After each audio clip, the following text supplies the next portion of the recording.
से आप मत घबराइए।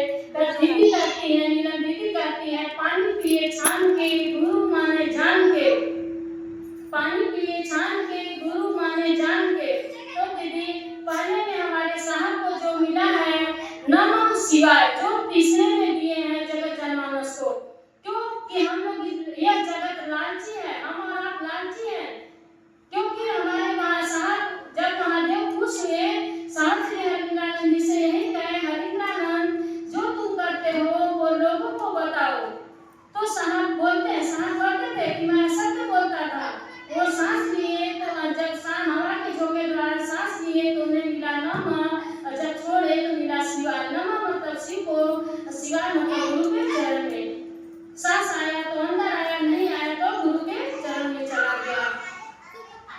तो दीदी दुख से मत घबराइए। कहते हैं चाहते तो है सुख लेकिन मिलता है दुख, चाहते हैं भोग लेकिन मिलता है रोग, चाहते हैं जीना लेकिन मरना पड़ता है, चाहते हैं कि धरती पर रहकर सुख तो होगे लेकिन एक दिन इस धरती को भी छोड़कर जाना पड़ता है।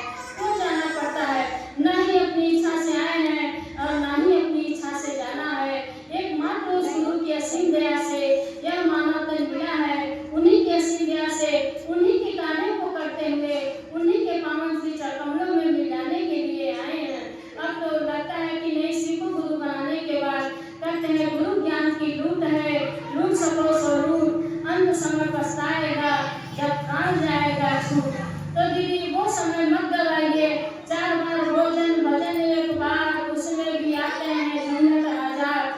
इतना संकट कष्ट आएगा, परेशानी आएगा कि आप छोड़ देंगी चर्चा, सोचेंगी कि नहीं जाएंगे कहीं, आप मेरे कमर में दर्द है, मेरे पैर में दर्द है। दीदी विचार करिएगा, क्या घर में रहेंगे तो पैर का दर्द आराम हो जाएगा? नहीं आराम होगा। अगर अच्छे चीज में चलेंगे, अगर गुरु पर छोड़ देंगे सब कुछ, गुरु हमारे हैं, कहते हैं मेरे गुरु हैं। सोचिए दीदी, अगर पत्नी बीमार होती है तो पति दवा लाते हैं, तब वो दवा जितना खर्च लगता है उतना पति दे देते हैं। अगर शिष्य पर दुख होगा तो क्या गुरु को दर्द नहीं होगा? साहब कहते हैं, साहब ने कहा था इस महोत्सव में, इस चीज को बोले थे साहब कि गुरु भाई गुरु बना लो, बहुत तेजी से महादेव का काम करें, गुरु भाई लोग अपना हथला मजबूत कर लें और महादेव की दया, महादेव से दया मांग सकते हैं। क्योंकि महादेव से दया आप मांग सकते हैं। महादेव की दया तो पल प्रतिपल हर क्षण बरस रही है, पर हम लोग को ज्ञान नहीं अपने गुरु से लेने का। तो हमारे गुरु की दया पल प्रतिपल हर क्षण बरस रही है, हम लोग ले लें अपने गुरु से। और हमारे गुरु की दया जिस भाई बहन से, जो भी भाई बहन कष्ट में है, परेशानी में है, उनके ऊपर दया नहीं हो रहा है, वो नहीं चाह पा रहे हैं, आपका 10 रुपये खर्च लगता है, आप चाय पिला दीजिए, जो भी करिए, आप गुरु से वही दया मांग कर जोड़ दीजिए। साहब कहते हैं महादेव का शिष्य दूसरों को मुक्त करा सकता है, उसको अपने लिए मुक्ति मांगने की जरूरत नहीं है। अगर महादेव का शिष्य महादेव के शिष्य को, महादेव का शिष्य तो महादेव का कार्य करके ही मुक्त है, उसको अपने लिए मुक्ति मांगने की जरूरत नहीं है। महादेव का शिष्य दूसरों को मुक्त करा सकता है। तो दीदी हम लोग अगर शिव को अपना गुरु बनाए हैं तो अपने गुरु के आदेश का पालन करें। जैसे यह शिष्य भाव जाता है कि हे शिव, आप मेरे भाई, आपकी शिष्या हो गुरु, आप मुझ पर दया कर दीजिए। गुरु बना है तो शिष्या कहेंगे, गुरु भाई है तो शिष्य कहेंगे। जैसे ही ये शिष्य का भाव शिव गुरु के पास जाता है, गुरु का दया भाव शिष्य के पास तुरंत रिटर्न हो जाता है और वही महादेव भगवान अपनी भगवान की कुर्सी को छोड़ते हैं, अपनी गुरु की कुर्सी पर बैठते हैं, तब अपने शिष्य पर दया करने की स्थिति में आते हैं और अपने शिष्य पर दया करते हैं।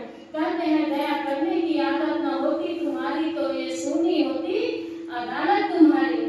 यहाँ इतना कीमती समय छोड़कर यहाँ पर कोई चर्चाओं में नहीं आता। क्यों नहीं आता?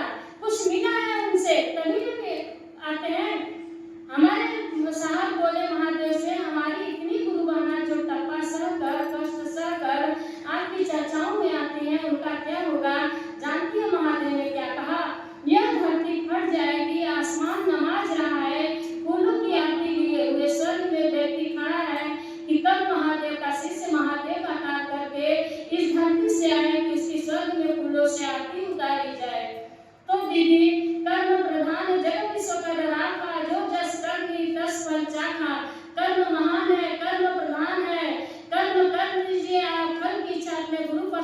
सोचिए, लोग कहते हैं हाथ की कटोरियाँ बनाकर, जब महादेव दया करने लगेंगे तो ये हाथ की कटोरियाँ भी छोटी पड़ जाएगी। और गुरु को दक्षिणा में क्या देंगे, मानव को गुरु को क्या दक्षिणा में देते हैं हमें नहीं पता है, लेकिन शिव को गुरु बनाकर गुरु दक्षिणा में हम लोग केवल चर्चा दे सकते हैं। जितना गुरु का काम करेंगे, गुरु दक्षिणा में गुरु के चरण में समर्पित करते चले जाएंगी, वही गुरु दक्षिणा है हमारे महादेव का। और देखिए दीदी, अगर हम लोग को, अगर शिष्य को कष्ट होता है तो गुरु को भी दर्द होता है कि हमारा शिष्य कष्ट में है, परेशानी में है, उसके ऊपर दया नहीं करेंगे तो मेरा कार्य कैसे करेगा। जैसे पुत्र होता है, पुत्र को कष्ट होता है, पिता सोचते हैं कि दया नहीं करेंगे तो मेरा बेटा कैसे काम करेगा। तो इसी तरह गुरु भी सोचते हैं कि अगर शिष्य मेरा सही नहीं रहेगा तो मेरा कार्य कैसे करेगा। लेकिन दीदी, अगर शिष्य अपने गुरु के लिए, गुरु कार्य के लिए एक कदम आगे बढ़ाता है तो गुरु अपनी दया से अपने शिष्य को 99 कदम आगे करते हैं। अगर शिष्य अपने गुरु के आदेश का पालन करता है तो गुरु अपनी दया से अपने शिष्य का कार्य स्वतः पूर्ण करते हैं। गुरु अपने शिष्य का कार्य स्वतः पूर्ण करते हैं। तो अपने गुरु का कार्य हम लोग जरूर करें जितना हो सके। जैसे त्रिशूल 3 हिस्सा होता है, बीच का हिस्सा महान होता है। त्रिशूल जहाँ भी गिरेगा बीच का हिस्सा वार करेगा, खाली नहीं लौटेगा। इसी तरह दया नमन मन की क्रिया है, हम लोग अपने लिए मानते हैं और चर्चा दूसरे गुरु दक्षिणा में अपने गुरु के चरण में समर्पित करते हैं। जो चर्चा त्रिशूल की धार की तरह तेज होता है, जो वार करेगा, आत्मा और परमात्मा का मिलन होता है। ये चुंबक, अगर ये फैन जैसे हवा चल रहा है, हवा दिखाई नहीं दे रहा है, हवा हम और आप महसूस कर रहे हैं, हमारे शरीर में लग रहा है, अगर ये फैन बंद हो जाएगा तो हमारा शरीर जैसे घुटन महसूस होगा, हमें गर्मी लगेगा। इसी तरह गुरु की अनुभूतियाँ है। पहले के अपने गुरु से जब दया मांगते हैं, अनुभूतियाँ मिलता है तो दूसरे भाई बहन को जरूर जोड़े, बताएं कि हम शिव को गुरु बनाए, गुरु मेरे ऊपर दया किए हैं, चलिए दीदी आप भी शिव को गुरु बना लीजिए, गुरु आपके ऊपर भी दया करेंगे। कहते हैं कि जोड़ने के क्रम में हम स्वयं जुड़ जाएंगे और समझाने के क्रम में हमारा अपना मन स्वयं ही समझता चला जाएगा। तो जितना ही अपने गुरु की चर्चा करेंगे उतना गुरु दक्षिणा में अपने गुरु के चरण में समर्पित करते चले जाएंगे। कहते हैं कोटि के बहुत अंग अंग तू दिखाना, पीके विष प्याला नीलकंठ तू कहाला, शिव गुरु हम पर दया करा, भोला जी हम पर दया करा। दया को पलट दीजिए तो वो क्या होगा, याद होगा। जितना दया अपने गुरु से मांगेंगे उतना गुरु आपको याद करेंगे। कहते हैं साहब जैसे कहते हैं, जाइए आप लोगों को जोड़िए, लोगों को जोड़ने का काम करिए, जो समझाने का काम करिए, लोगों का भला होगा। तो उस भला को पलट दीजिए तो क्या होगा, लाभ होगा। उस दूसरे के भला के लिए सोचेंगे तो आपका लाभ स्वयं रखा है। तो दीदी हम लोग पहले में दया मांगे अपने गुरु से, जितना हो सके, समय का अभाव है तो पहले में अपने गुरु से दया मांगे, दूसरे में अपने गुरु के आदेश का पालन करें और तीसरे में नमः शिवाय, नमः शिवाय, नमः शिवाय।